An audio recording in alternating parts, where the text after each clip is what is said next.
Well, look, I think the sort of macro condition, if you like, is just the state of lawlessness. That in South Africa, crime pays.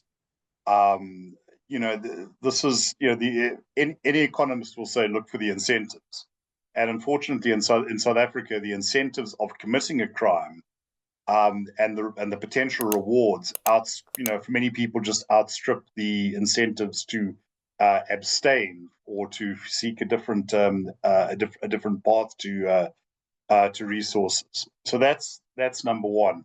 People do it because they can, because the consequences are fairly lax. The second issue is that the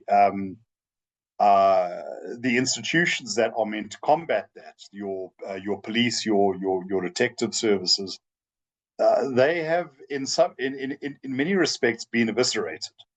Um, key to countering this is good crime intelligence, to know who is pulling the strings, who the big players are, to collect the evidence, and then slap them before a judge, and after a well presented case, put them in orange jumpsuits.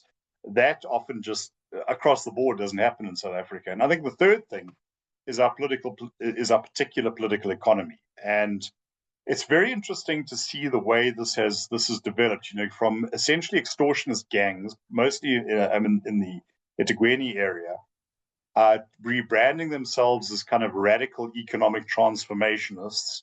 Then almost trying to legitimize themselves by creating these business forums or chambers of business.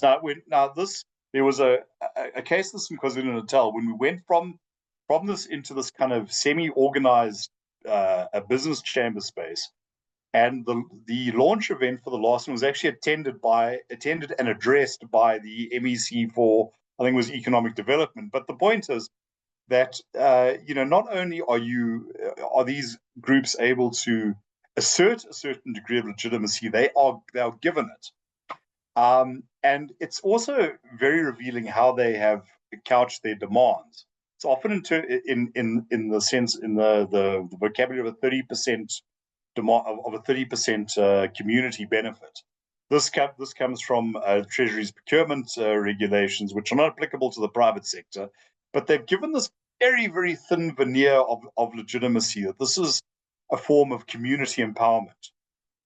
And unfortunately, South Africa, I think, has got into a habit of adjusting to pathologies and then legitimating them in retrospect, in exchange for a kind of a non-enforceable promise that we'll behave in future. But of course, you've set up the incentives where there's absolutely no reason why anyone would rationally do that. Thank you very much for watching. To access the full video along with the rest of our CRA analysis, our weekly risk alerts, as well as our macro reviews and our periodic strategic intelligence reports, as well as our briefings, please head to the CRA website linked in the description below and consider subscribing to our services. Until next time, Chris Hattingh here for the Center for Risk Analysis. Take care.